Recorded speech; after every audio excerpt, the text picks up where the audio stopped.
Hey, hey. Tobago updates. Na, na, na, na, na. Good morning, Tobago.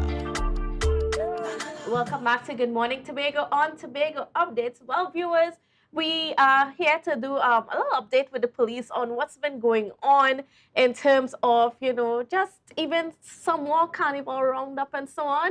So we have on set with us none other than Inspector Anderson Alfred to, just give us something. So first of all, I mean, there are some thanks that you want to give out for the carnival period.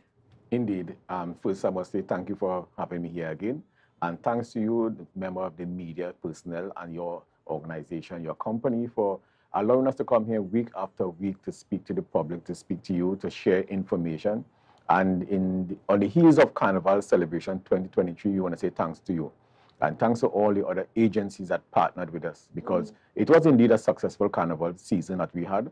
And we could not have done it without the cooperation of the media, the cooperation of other arms of the protective service, the defense force, the emergency health services, TEMA, our brothers and sisters in the fire service in particular, and also the festival committee of the Tobago House of Assembly. They brought us on board in the immediate planning of Carnival 2023, so we can have a police aspect and the police as a main ingredient in their planning. So we are really, really grateful. And I must say the general public for complying with the police instructions and guidelines. The public was very, very cooperative, and we want to say thanks to that.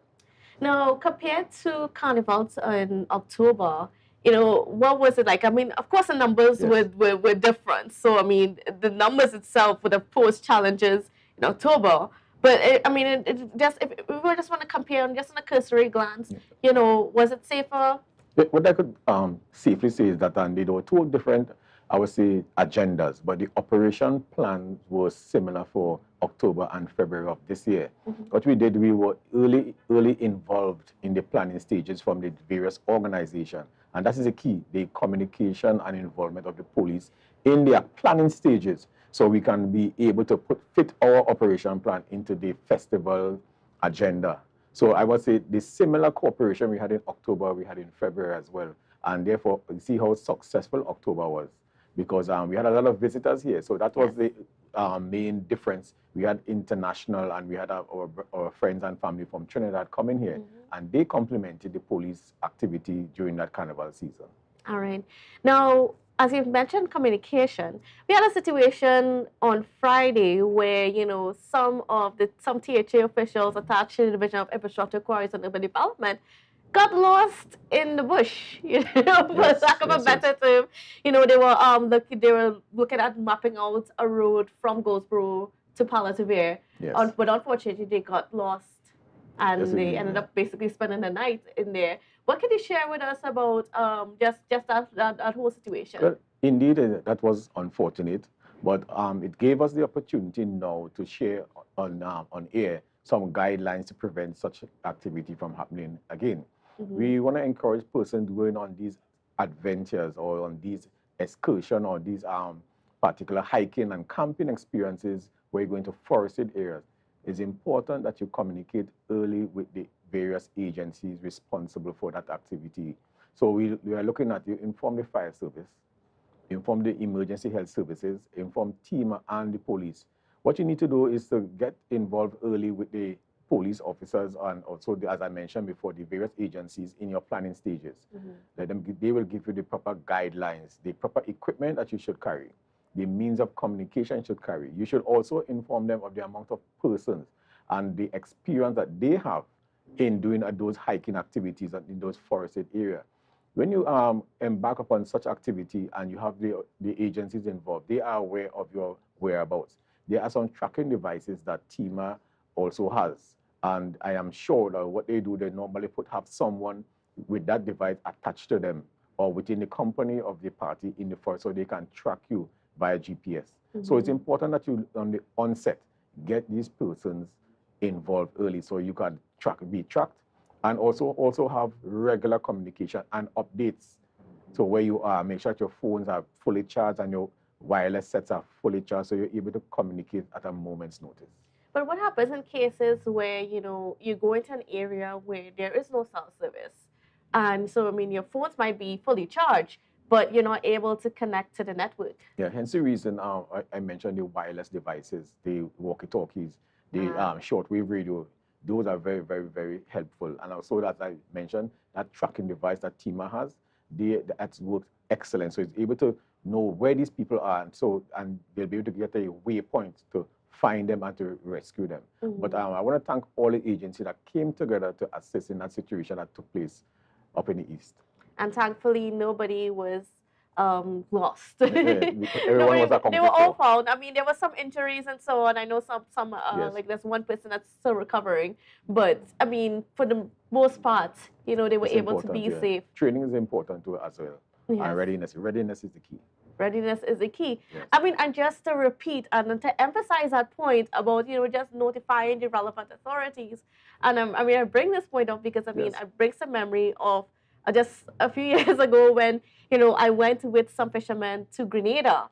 And I mean, we had to notify the Coast Guard, even though the Coast Guard wasn't too totally on board with what was going on.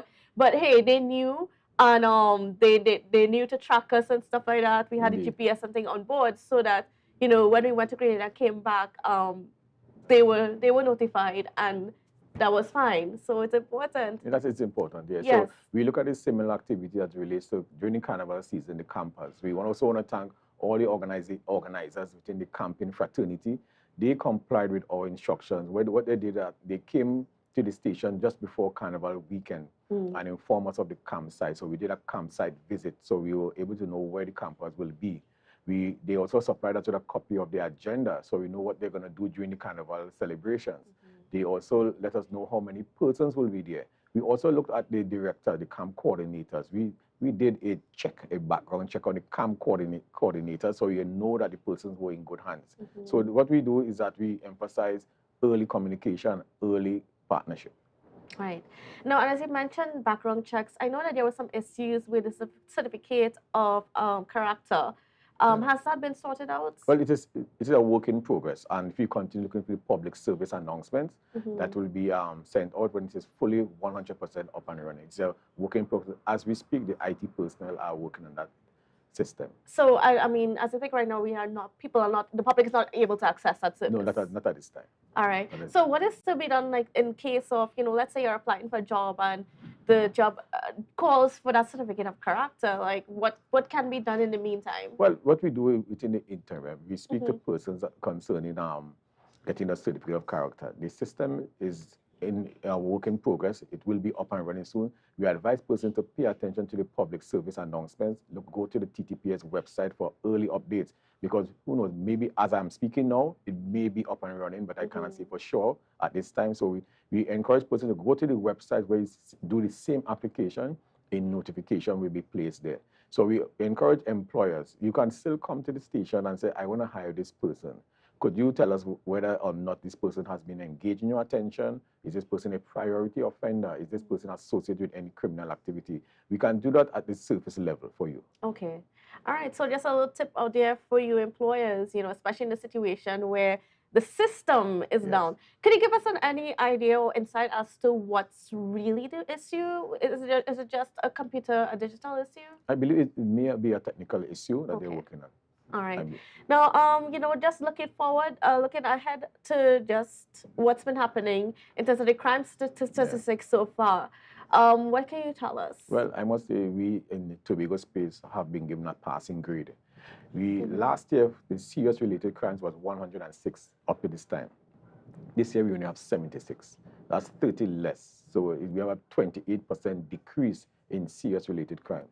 And that I attribute that to the hard-working officers in the Tobago division and the Tobago public, as a matter of fact, because this program and other programs similar has been instrumental in sharing, for want of a better term, the gospel of crime prevention. Yes. Crime prevention is our key to the success by our statistics, because we look at success as a measure. We measure success by the amount of crime reported. So we have less crime. It means to say that we are doing something well. And we're going to continue with this. As we see the Easter season is approaching us, we have started our crime exercise, anti-crime exercises pre-Christmas. And it flew right into Carnival season. And it's going to go right through to the next major activity in Tobago, which is the Easter celebration. So therefore, we have a template of operation that is not cast in stone, but has been adjusted to suit the occasion. Now we continue to see, even though we have seen a reduction in serious crimes, but we continue to see that gun violence permeating here in Tobago. What can you share with us about what's being done to sort of get the illegal guns off the Yes. streets? But we are encouraging person, if you see something, say something. We want to encourage you to use the system, the anonymous system we have in place, the 555, 1-800-TIPS. We continue to use those systems because we are able to deal with it and to protect your identity. Most persons know have a lot of information. But the issue is they are wondering, how do I do this safely? Or who do I speak to? Who can I trust? So therefore, you see the police officers are out there in communication with the public. The reason for that is to build trust and confidence. Of course, we are not a perfect organization, but we are building the capacity of our officers to communicate and to open up the floor for persons to approach and speak. You must have some officer that you have interacted with, that you build a relationship with and a level of trust. So we are looking at that aspect. So where we able to open up the door for officers to feel, persons to feel confident that I can share this information and my life will not be in danger. Right. And then in terms of, just some of those safe methods of reaching out, because there's also the 800 tips number. Correct. And the 555. That works quite well. And there's a reward as well. Yes.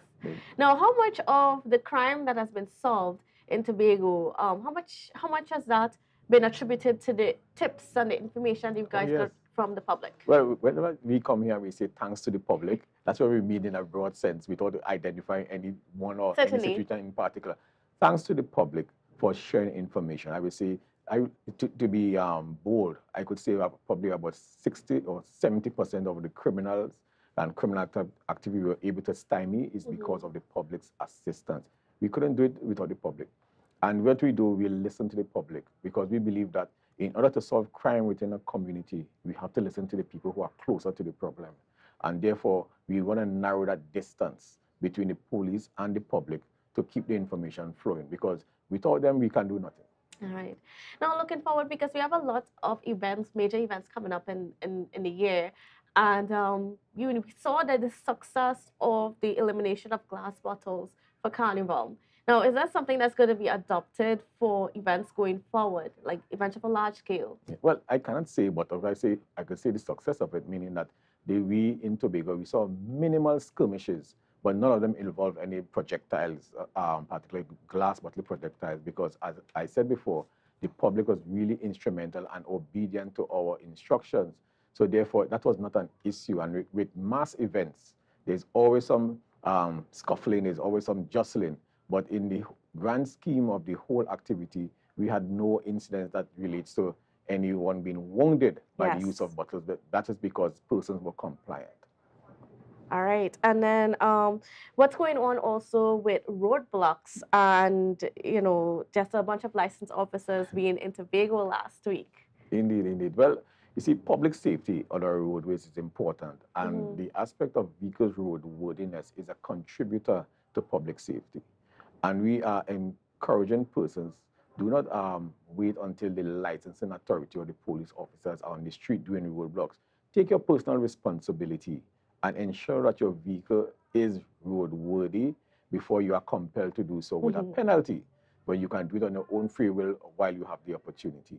Because it is in your best interest. Yes, and I mean, people need to be aware of that demerit system. Indeed it is, because what you're looking at is that your vehicle has become an integral part of your family life. It's an important part of your work life, getting there and getting there safely. So in the whole scheme of your life or your social activities, your vehicle is an important part of it, and we cannot take it for granted.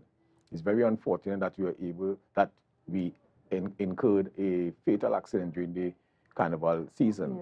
We may come here Monday after Monday, week after week, and we are discussing road safety activities, obey the traffic laws, do not drink and drive, stay within the speed limit. So therefore, we try to get persons involved early, let you know the right thing from the wrong thing.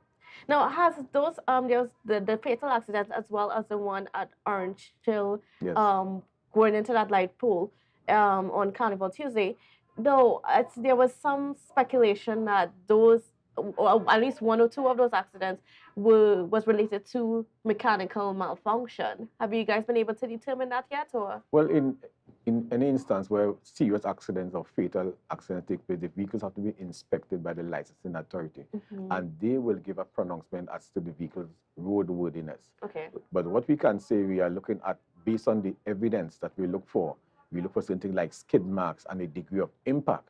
Therefore, we look at two important ingredients. That one may include driving under influence and exceeding the speed limit.